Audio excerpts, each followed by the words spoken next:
Here are the instructions for completing and submitting the CSS Profile Financial Aid application. This application is required for students to apply for need-based aid to over 100 colleges and universities.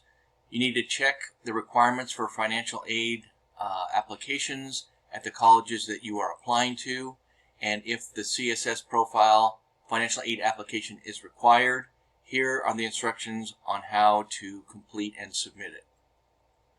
The documents that you'll need to complete the CSS profile include students' and parents' Social Security numbers, 2019 federal tax returns, W-2 forms and other records of money earned in both 2019 and 2020, records of untaxed income and benefits for 2019 and 2020, current bank statements, current mortgage information, records of savings, stocks, bonds, trusts, and other investments, and students' non-custodial parents' email address if that is applicable.